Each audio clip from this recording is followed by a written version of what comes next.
सबसे पहले real estate में चैलेंजिंग रही है कि यहाँ पे प्रोफेशनल लोग कम है, तो थोड़ा सा अपने आप को अप टू डेट करना चाहिए according to technology. Nokia is the best example for this. उनके सीईओ ने जिस दिन वो अपनी कंपनी बंद करे थे, यही कहा था कि हम अपने आप को अप टू डेट नहीं कर सकते। लेकिन लोग कहते हैं हम ओवरसीज पाकिस्तानी को टारगेट करना चाहते हैं। ओवरसीज पाकिस्तानी जब हमारे वो रियल एस्टेट सेक्टर के आगे ऑफिस ही देखते हैं और उस बंदे से मिलते हैं ना, तो वहाँ पे डर के भाग जाते हैं। इस बिज़नेस में माइंडसेट बैरियर बहुत ज़्यादा है। लाइक लोग कहते हैं यार मुझे पता है ज़मीनें कैसे बिकती हैं।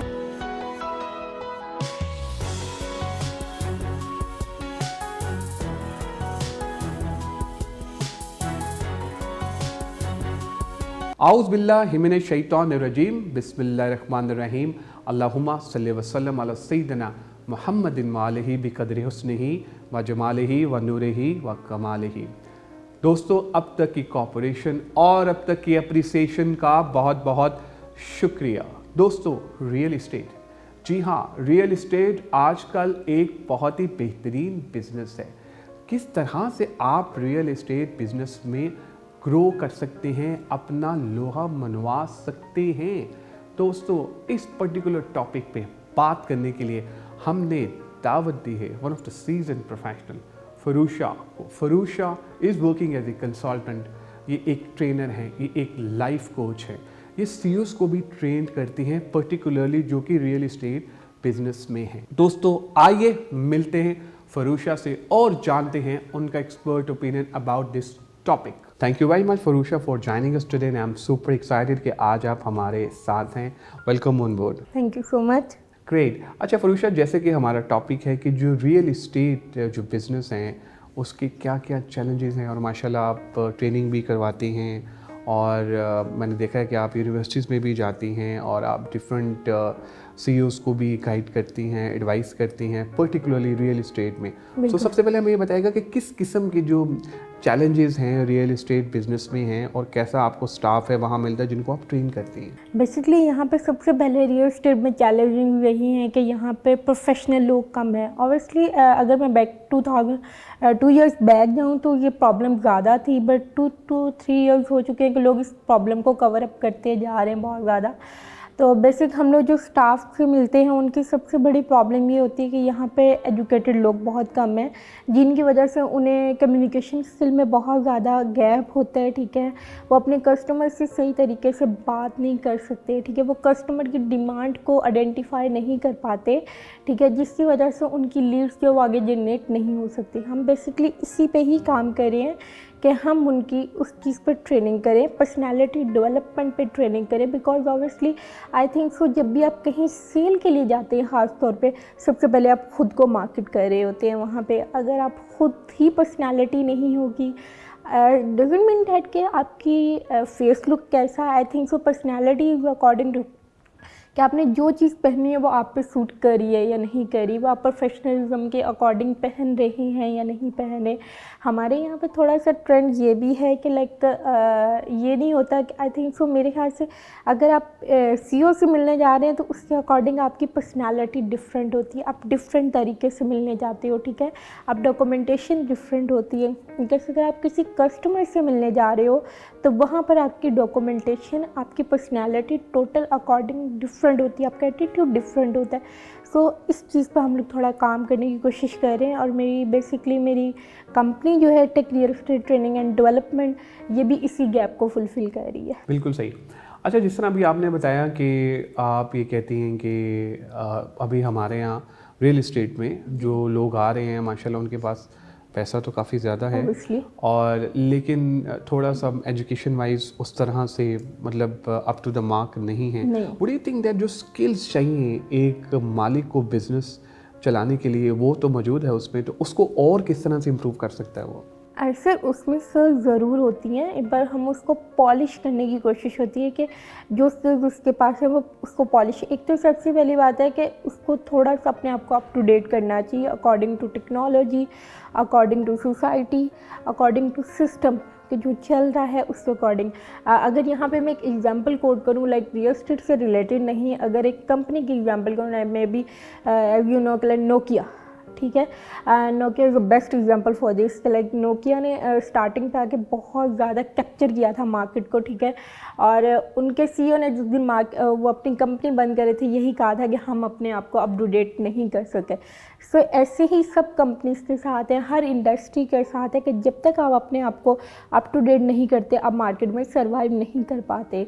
और सेकेंड इशू यहाँ पे ये होता है कि हम लोगों की टारगेट मार्केट जो है ज़्यादातर रियल एस्टेट सेक्टर में नाउ डेज, लाइक लोग कहते हैं हम ओवरसीज़ पाकिस्तानी को टारगेट करना चाहते हैं, पर according to me overseas Pakistani जब हमारे वो रियल एस्टेट सेक्टर के आगे ऑफिस ही देखते हैं और उस बंदे से मिलते हैं ना, वो वहाँ पे डर के भाग जाते हैं, क्योंकि उन्होंने वो चीज़ देखी होती है, वो रह रहे हैं ओवरसीज़, ठीक है, वो पाकिस्तान से आउट ऑफ कंट्री, और वहाँ पे बहुत ज़्यादा अप टू डेट सिस्टम है, ठीक है, वो उसको देखना चाह रहे हैं। वो चाहते हैं कि हमें वही चीज़ें यहाँ पे सर्विसेज दी जाएँ। तो इसी वजह से हमारे बहुत सारे रिसोर्सेज ज़ाया हो जाते हैं, और ये एक बहुत वास्ट फील्ड है, बहुत ज़्यादा। अगर हम इस पर हमने इसको एक प्लॉटिंग से बस जोड़ दिया है, पर अकॉर्डिंग टू मी अगर हम इस फील्ड में काम करें तो हम पाकिस्तान में बहुत ज़्यादा जीडीपी इंक्रीज़ कर सकते हैं इससे।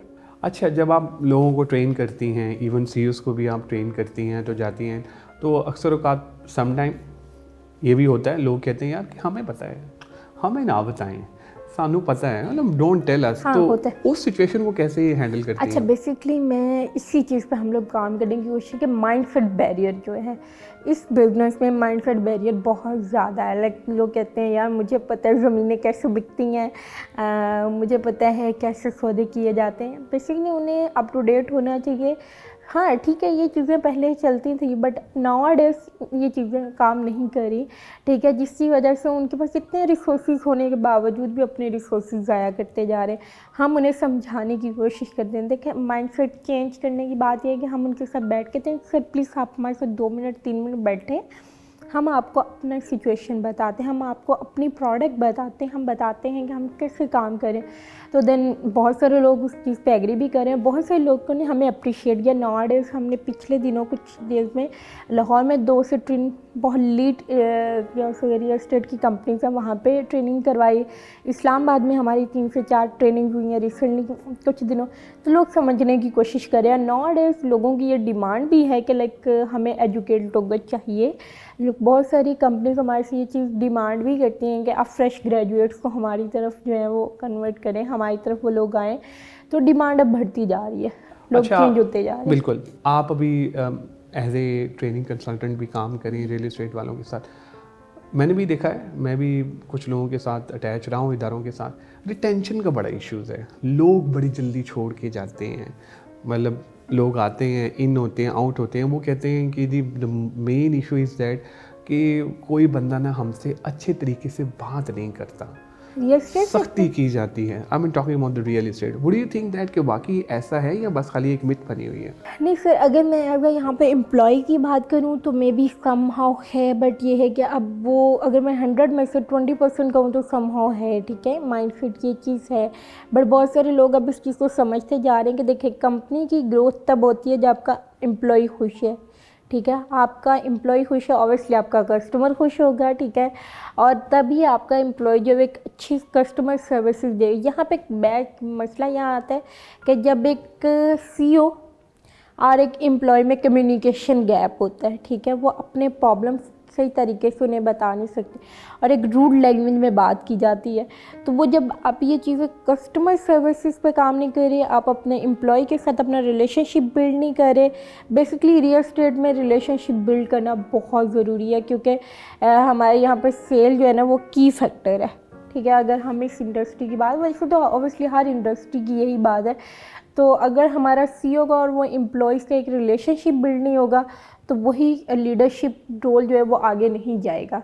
तो हम इसी बात पे जो सीईओज़ हैं उनकी भी बहुत ज़्यादा ट्रेनिंग्स और पर्सनल कोचिंग कर रहे हैं कि हम उनको इस चीज़ को कवर अप कर जाएं। Thank you very much, Farusha, for your time, and I think that you're amazing and superb in the whole session. बहुत शुक्रिया। Thank you so much. आप लोगों का भी बहुत शुक्रिया आज के एपिसोड देखने का। मैं उम्मीद करता हूँ कि आज के एपिसोड आपको पसंद आई होगी।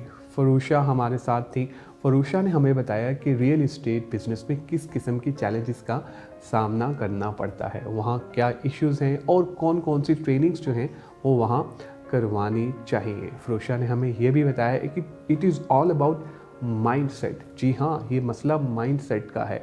अगर आपका बिज़नेस एक लेवल पे पहुंच गया है और आप चाहते हैं कि उससे ऊपर जाएं, तो उसके लिए ज़रूरी है कि आपको अपने आप को चेंज करना पड़ेगा, उस माइंडसेट को चेंज करना पड़ेगा, फिर ही आप कामयाबी की तरफ जा सकते हैं और जो आपने डेस्टिनेशन अपने जहन में बनाई है उस तरफ पहुंच सकते हैं। दोस्तों, अपना फीडबैक हमसे ज़रूर शेयर कीजिएगा ताकि हम भी इम्प्रूव कर सकें।